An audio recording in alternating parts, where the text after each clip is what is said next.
everyone. So today I want to talk to you about Roman wall painting. This is one of my favorite subjects, and couldn't resist but coming on and talking to you about them. We've talked about the different styles of wall painting, right? Like everything in kind of antiquity, Greek and Roman, archaeology. This has been classified very, very intensely. And this includes wall painting. So we have the first style of wall painting, which is just the kind of faux stone marbling effect. And then we have the second style of wall painting, which I'm showing you an example of here. This is that cubiculum of the villa of Publius Fannius Sinister. This is a fairly small room, but has been made to appear much larger by this kind of extraordinary wall paintings that kind of cast this panoramic view beyond the surface of the walls, giving the effect that we're looking out into a garden setting. Interestingly, the walls in this cubiculum are mirror images of one another. And this is very typical of the second style of wall painting, where you get this sense of kind of panorama of looking, beyond the walls. But interestingly, perhaps the best known of these wall paintings, the second style, is called the Dionysiac Mystery Frieze. And this is located at the Villa of the Mysteries, another one of these, expensive villas. These were the home of the one percenters during during this period before the eruption of Mount Vesuvius. Now, this room is interesting, and this wall painting is interesting. It is kind of officially categorized second style of wall painting, but as you can see when you look at it, right, it looks very different than the cubiculum that we were just looking at. There is no panorama into a garden setting. In fact, what we look at here is more of this very kind of shallow, stage-like setting upon which we see a multitude of different figures. And this is very unusual, very, very rare.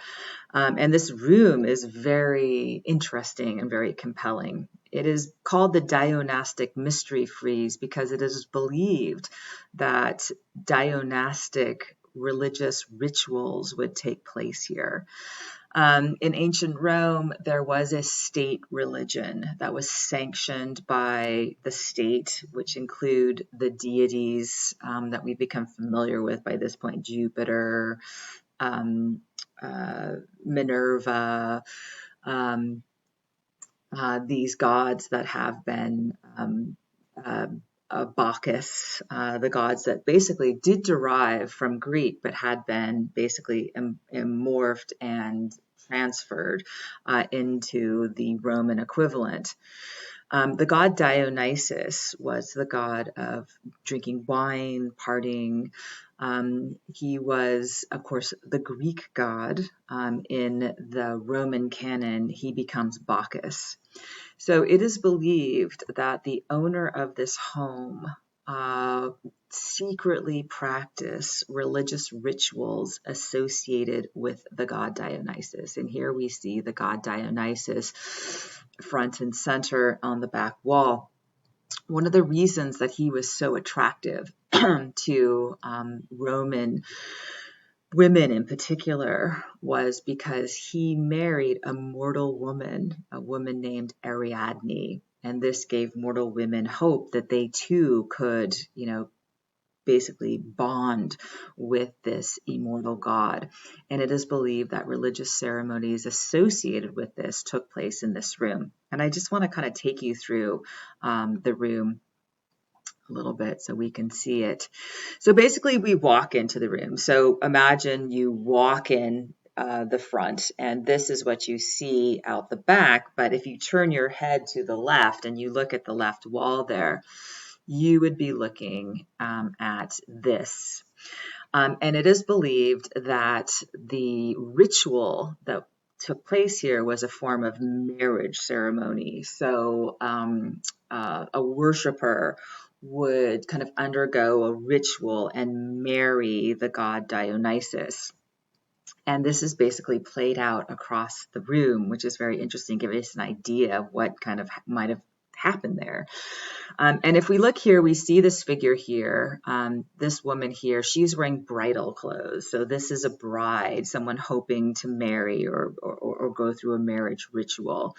And if you look next to her, we can see a young child is reading, perhaps, the kind of marital program. And interestingly, next to this child reading is this woman her head is cocked, right, as if she is listening to the kind of ritual which will take place. We know we're in some kind of special rarefied space because we see that red background, right, that kind of takes us out of our everyday reality. We see this woman here. She is some kind of servant who is carrying food, or another initiate carrying food. Of course, banqueting is a big part of marriage ceremonies. And we move along the wall. And sure enough, we can see a group of women here. Clearly, this is where the food is going. They're gathered around this table. Very interestingly, we see this figure here with her back turned to us. Right, this is a kind of a new phenomenon, a way of which creating a sense of kind of spatial recession. Right, and the women are gathered, and next to these women is this kind of strange figure here. This is a Silenus figure. Silenus was a compatriot of Dionysius, a half satyr, half man, who were known for their debauchery, for their drunkenness. And sure enough, we can see that evident in him, right? We can see that he is drunk, leaning hard on that pedestal next to him as he's attempting to play music. He's unable to keep it together enough to even keep himself dressed. His cloak is kind of dripped down below his, privates, which are on view. Speaking to his, inebriated state.